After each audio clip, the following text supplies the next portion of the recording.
Om Jnanatimirandhasya Jnananjana Shalakaya Chakshurunmilitam Yena Tasmai Shri Gurave Namaha. Just a thought I've been having is that now we see here in India especially how there's tremendous scope for spreading the Krishna conscious movement, the message of Chaitanya Mahaprabhu as received through Srila Prabhupada. Tremendous scope. I mean, it's just, if we had more competent preachers, we could spread the movement very, very widely, very quickly. In one statement Srila Prabhupada he made in the mid-1970s, whatever progress our movement has made has been from these books. So, ISKCON is being noticed somewhat now, maybe due to our temples and Rath Yatras and Padayatra and various programs that are going on. But that statement, whatever progress we have made, it's due to these books, the distribution of these books. That is the main thing. And over and above whatever else our movement may be doing, these books, when people read them, they can understand this is something very, very special. Because within India, there are plenty of Hindu organizations, you can say, that arrange. They have big temples and they have programs with many people participating in them and many more followers, direct followers, than we have in ISKCON. But it's these books that make the difference. When people read these books, they can understand. This is something of a completely different category to whatever anyone else has given, because whatever anyone else is giving, they don't have any clear knowledge of who we are, what is the purpose of life, why there's suffering in this world, who is God, what are the characteristics of God, what is our relationship with God. All these big questions of philosophy, you can get them just by reading one of Prabhupada's books. All the big questions that people have been thinking about and discussing like for thousands and millions of years, and you get them all immediately. Everything very clear and straightforward. And along with, Srila Prabhupada's vision on every single topic that he touches is a completely different vision to that of any mundaner.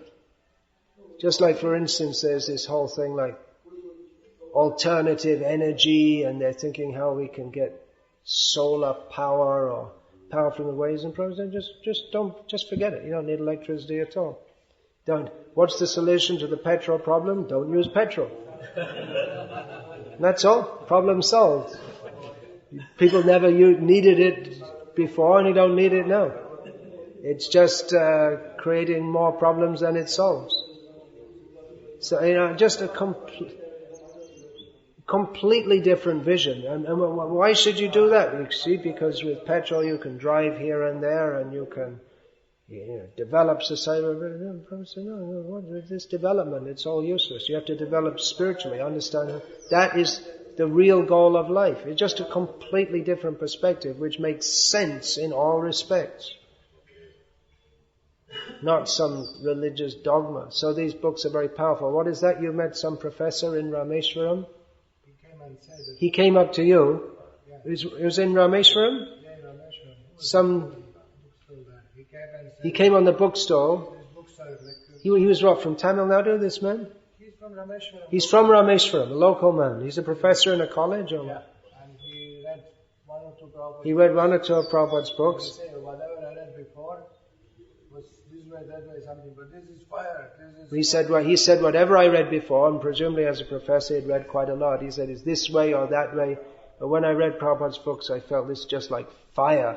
He said that everything we understood about social, material, everything is burned now. And everything we understood previously about all social and material issues is all burned by reading Prabhupada's books. We can't read like that. We have come just, we have to very carefully approach these books. The fire. He said they're like fire. That's a fact. Who was there? You were there, Chittahari. He said he was working in a revenue office. He got the BDG, then he came for the... Oh, he wasn't a professor. He was working in the revenue office. He was working in the revenue department. What, for the temple or what? Just regular tax officer. He said that it's like, I've never seen this kind of a presentation. It's like going in fire. He said, I've never seen this kind of presentation. It's like going into fire. So there's so many instances of that. People, they read Prabhupada's books and they just... That will happen more and more. As these books are going out more and more, and people are... It's the... What is that at the beginning of that...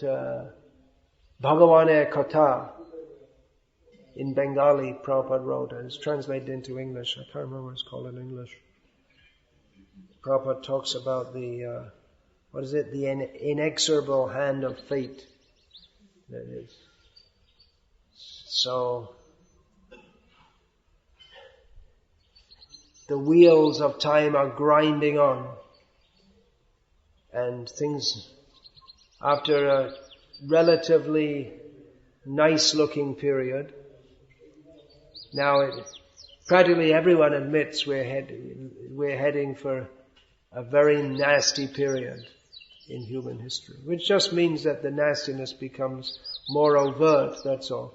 I mean, it's been a very nasty period for all the cows, chickens and other animals that they've been slaughtering, and now time's coming around for the human being. And it's been a very nasty time for the Iraqis and so on, that the Americans decided they had to go and help them. So, help you, we'll give you a few bombs, and not just to your government, but right on your head. So the wheel of time is coming around, and so people are feeling that, oh, now we have to get spiritual. But what is that? Well, I saw once this book by this Jagi Vasudev, and there's just absolutely, I don't know how they managed to fill up it's like the perfection of Shunyavad. You fill up a whole book and there's absolutely nothing in it. There's no philosophy. There's nothing practical. It's just, everything comes to nothing. It's like a perfect Shunyavadi. It all adds up to nothing.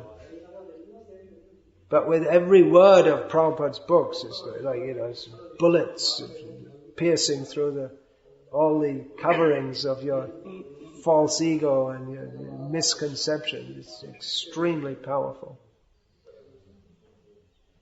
And the prosecutors in Tomsk in Siberia, they also understood that.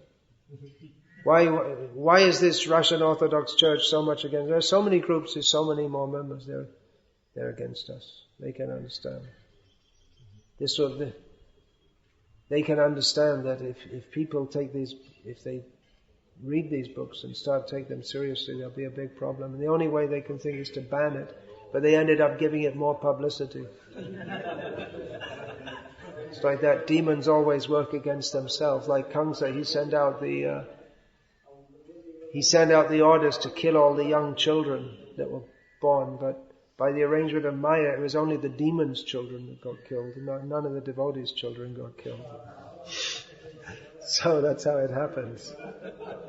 Otherwise there wouldn't have been any playmates with Krishna, right?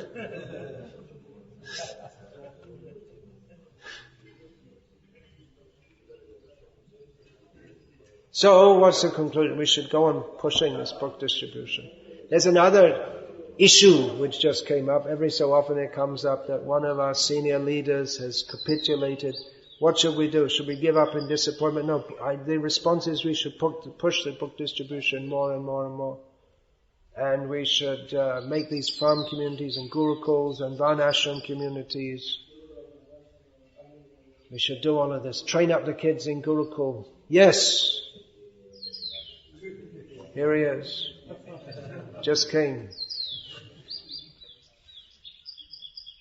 Train them up. If out of 100 we can get one acharya out of kids, and the other kids can be, nice devotees. If we can get one acharya, that's big. One person who can actually lead others in Krishna consciousness. So Gurukul, but even for the Gurukul to be fully successful, it has to be the right atmosphere for that Varnashram community.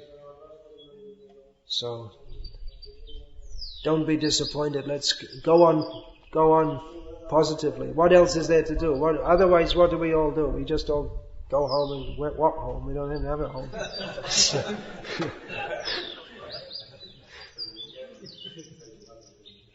Nothing left to do. We just push on more strongly, that's all. Casualties will be there.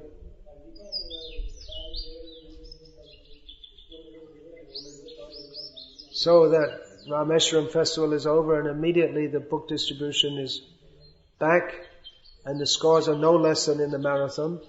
And the congregational party they're supposed to be just for the marathon. They're still going on. So that's great. Keep on going. Even if we all bloop, which by Krishna's grace,